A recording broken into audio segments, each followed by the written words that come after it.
Who are new here, something we do at Clearstone is every Monday morning we review things that happened the previous week, and some of them are macro, some regulatory, and some financial company level stuff. So as Ken has mentioned, he's asked me just to run through some of that, which could be helpful in thinking about how you do investing. I wanted to start with the macro level, partially because we have Andrew Breitbart here, and then macro and regulatory are kind of related. So first, I found this interesting, and I don't know if Alex Lightman's here today. I don't see him. Yeah, I don't see him. I mentioned it because there's an element here regarding Cuba.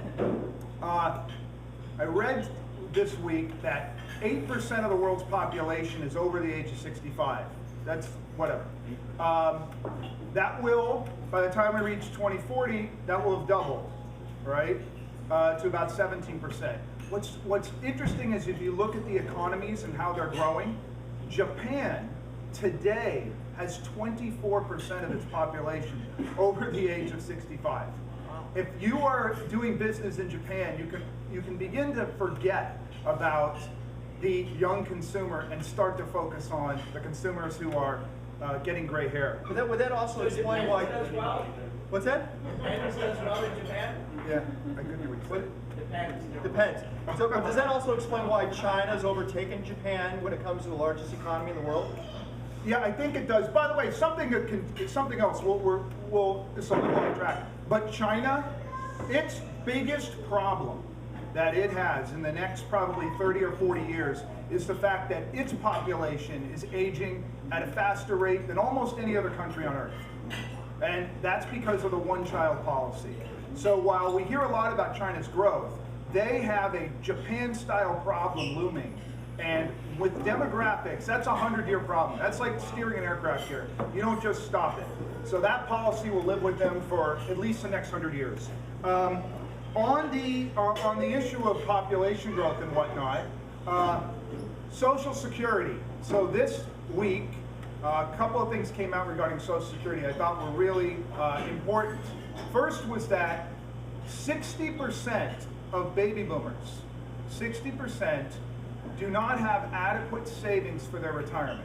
Now we've been hearing all kinds of studies and for years, but here's the number put to that. The average baby boomer has $46,000 saved for retirement. 46,000. 46,000, right? Now what was even more interesting about this is the Federal Reserve said people who are going to be retiring as a result do not have enough money to take care of their basic needs. Healthcare, housing, transportation, food. Alcohol, true. Here's what's kind of funny.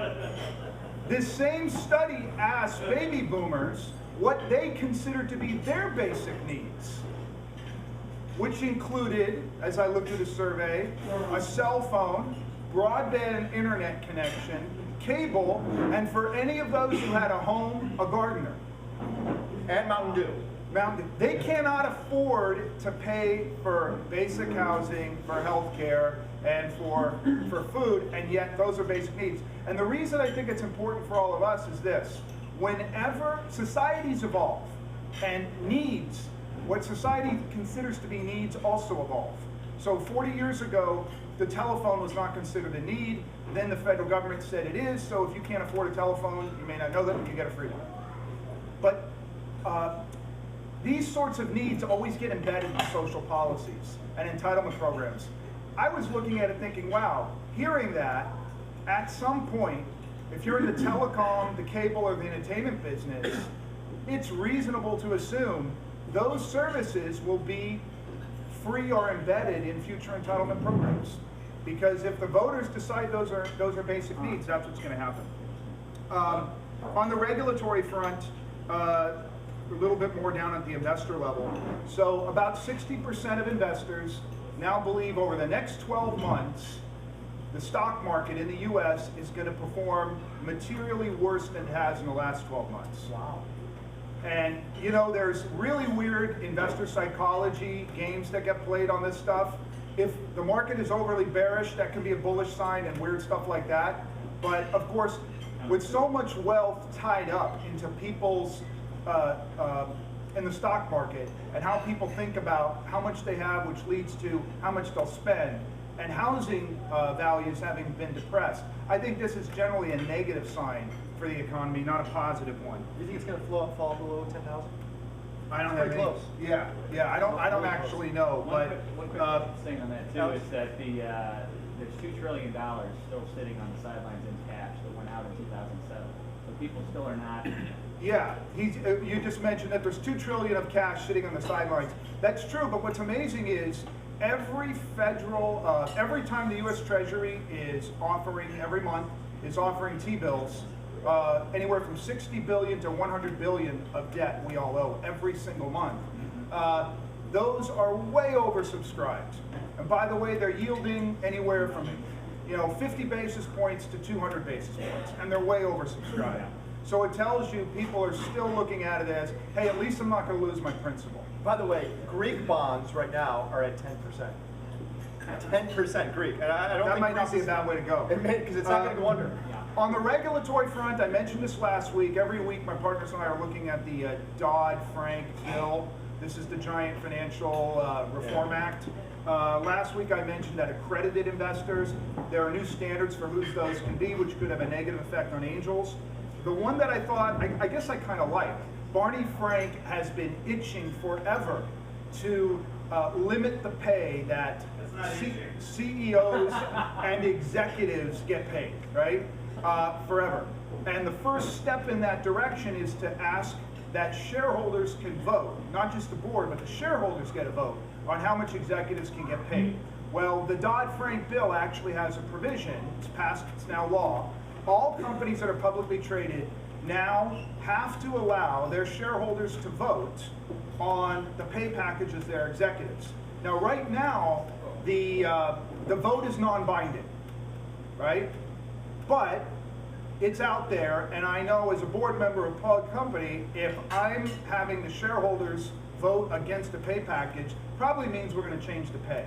Yeah. So, like I said, I don't know how I feel about that completely, but there's been a lot of egregious abuse by executives with pay, and so this might not be a bad way to do it. Last point on that, by the way, is that all institutional holders of your stock, so your 401k plans, your IRAs, all the pension funds, including hedge funds, have to disclose how they voted. So they're going to make that a public record, which I also think isn't a bad idea. Couple of other things on now, getting down to company news. Few things. One, put this all under the headline, which I believed for a long, long time, that equity analysts aren't worth a shit. And a couple of things came out to me this week that really brought that home. One is, you remember, some of you who are deep in the finance world, there's something called monoline insurers. These were the guys who were insuring mortgage-backed securities, right? So there's a whole bunch of lawsuits taking place now by the monoline insurers, who of course wound up insuring securities that went down to zero or near that. And so they're trying to recover their money. And one of their arguments is that the guys who sold these securities didn't do adequate due diligence, which of course we all know is true. But here's a couple of things that are amazing to me. So MBIA, which is a monoline insurer, is suing Credit Suisse. First thing, the lawsuit that they filed is against a $100 million mortgage-backed security offering that went basically to zero. It was a mortgage-backed security offering of subprime second mortgages. Yeah, all right. So, but here's what Credit Suisse said in their defense. They said, well, that's true. They did all go to near zero, but we told everybody that. And in fact, they did. If you look at the prospectus, what it says is, we have modified our underwriting standards. And by modified, we mean materially weakened our underwriting standards, meaning we no longer are verifying income or assets. And the credit applications are all self-verified. Oh, and by the way, as much as we relaxed our lending standards, we cannot assure you that even the remaining minimal lending standards were practiced.